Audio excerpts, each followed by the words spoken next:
You know, some of the most powerful forces on our planet aren't the fast or explosive ones. Nope. They're immense, they're impossibly heavy, and they move with a kind of patience that can literally reshape continents. Today, we're diving into these incredible rivers of ice. Okay, so take a look at this. This is the Great Lakes region of North America. You can see these huge basins, these smooth plains, these long, drawn-out ridges. I mean, what in the world has the sheer power to gouge out lakes this big and just scrape the land so profoundly? It wasn't a meteor.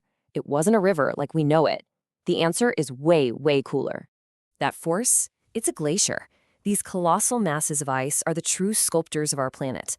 And honestly, understanding them is the key to understanding the world you and I see all around us today. So a glacier isn't just some big, static pile of ice. It's got two really key characteristics. First, it forms on land, right? That's because more snow piles up than melts away, year after year after year. And second, and this is the crucial part, it moves. It's a dynamic system. It's flowing, all under its own incredible weight. The transformation here is just amazing. It all starts with these delicate, fluffy little snowflakes. But as decades of snow pile on top, the weight just squeezes all the air out, compressing them into these tiny ice spheres. Then, eventually, under unbelievable pressure, those spheres fuse together into a dense, solid block of glacial ice. It often has this beautiful blue tint, which comes from the way light travels through that super compacted ice. It's a process that can take decades, sometimes even centuries. All right, now that we know what a glacier is, let's talk about the biggest of them all. We're talking about the Great Continental Ice Sheets. These are glaciers on a truly planetary scale. An ice sheet is so massive, so heavy, that the landscape underneath it just doesn't matter. It's not stuck in a valley. It completely buries mountains, plains, everything. Think of it like a giant dome of ice that just flows outward from its center under its own weight. Kind of like pancake batter spreading out in a pan, just, much, much slower. In the distant past, these ice sheets covered huge parts of the globe. Today, though, only two of these giants remain. You've got the one covering Greenland, and then the colossal ice sheet that's blanketing pretty much the entire continent of Antarctica. These two are really the last titans of the Ice Age. But when we move away from the poles, glaciers take on a totally different character. They become those rivers of ice we were talking about, flowing through the highest places in the world, the mountains. And this right here is the key difference. An ice sheet just buries the landscape, but an alpine glacier is totally controlled by it. The mountains basically act like a channel, forcing the ice to flow down through valleys and down steep slopes.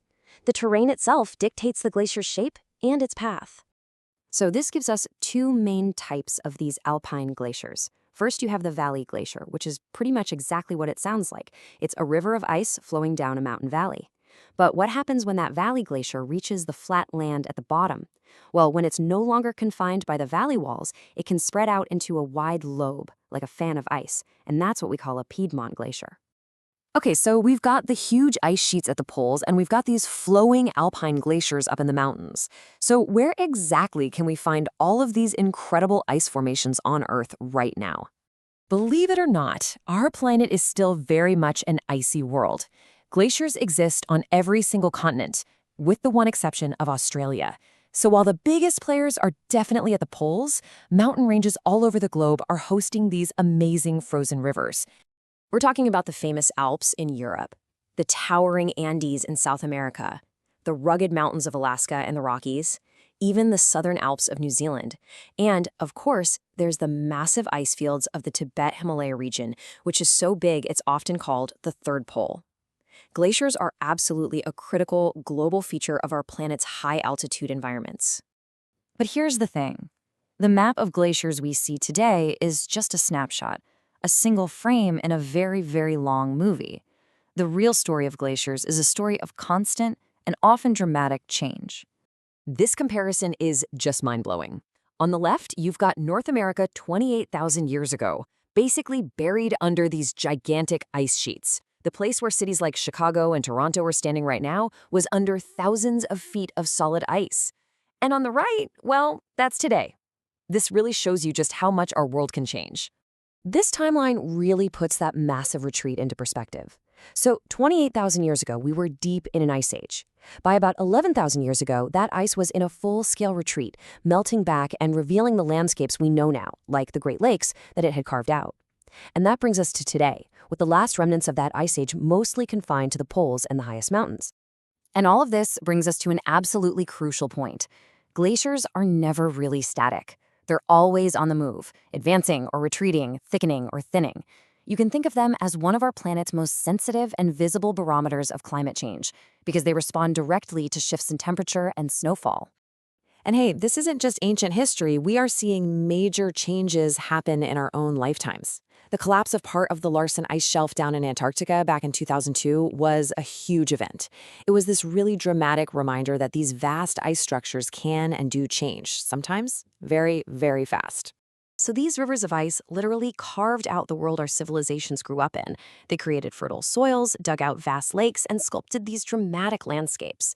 We've seen just how much they've changed to bring us to the present day.